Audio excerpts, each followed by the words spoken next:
రామభద్రపురం మండలంలో రాయవలస పంచాయతీలో రైతులు రోడ్లు పడిన భూములకు ఇంతవరకు నష్టపరిహారం మేము 2 సంవత్సరాల నుంచి ఆఫీసు చుట్టూ తిరుగుతూ ఉన్నాం, కానీ ఇంతవరకు మాకు ఎటువంటి సంసారం లేదు.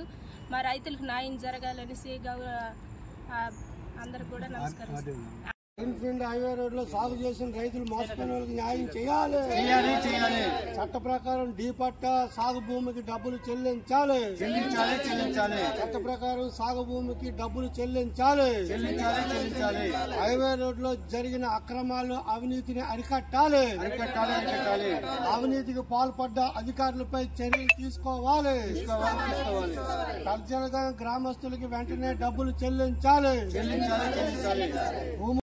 పార్టీ రామభద్రపురం మండలంలో జక్కం నుంచి ఆలూరు వరకు 6 లైన్లు గ్రీన్ఫీల్డ్ హైవే రోడ్ ఏదైతే వేస్తున్నారో ఆ రోడ్లో అవినీతి అనేది నేషనల్ హైవే అథారిటీ వారు చేస్తున్నటువంటి అవినీతి ఇంత అంతా కాదు. ఇందులో నేషనల్ హైవే అథారిటీ వాడు కానీ అలాగే ఇక్కడ ఉన్నటువంటి రెవెన్యూ డిపార్ట్మెంట్కి సంబంధించినటువంటి అధికారులు కానీ మొత్తం అంతా కుమ్మక్కైపోయి డీపట్టా ల్యాండ్లో చాలా అక్రమాలు జరిగాయి. గత 25 ఏళ్ళు 30 ఏళ్ళుగా సాగులో ఉన్నటువంటి పెదచిలగ గ్రామంలో ఎస్టీ 5 కుటుంబాలు 2020లో మీరు ప్రారంభించిన నాటికి వాళ్ళు సాగులో ఉన్నారు. వాళ్ళకి చట్ట ప్రకారం నష్టపరిహారం చెల్లించాలా, వాళ్ళకి ఏ నోటీసులు ఇవ్వలేదు, ఏటి ఇవ్వలేదు.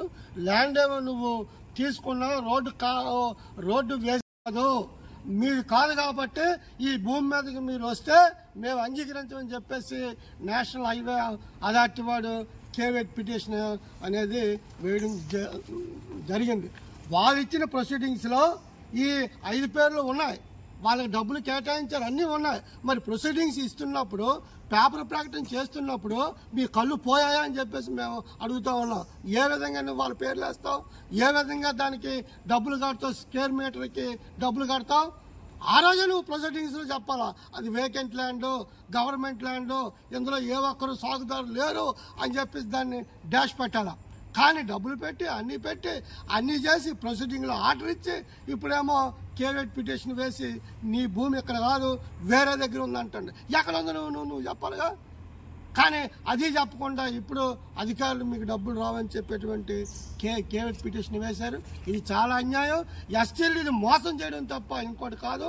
ఆ 70 కిలోమీటర్లు ఏదైతే జక్కం నుంచి ఆలూరు వరకు వేసిన రోడ్లో పంచాయతీలకు చెప్పరు, పంచాయతీ సర్పంచులు చెప్పరు, వాళ్ళ తీర్మానాలతో సంబంధం లేదు, ఏది సంబంధం లేకుండా వాళ్ళ ఇష్టం వచ్చినట్టు ల్యాండ్ పూలింగ్ చేసి ల్యాండ్ని సేకరించి కొన్ని కోట్ల రూపాయలకి అవినీతికి పాల్పడ్డారు.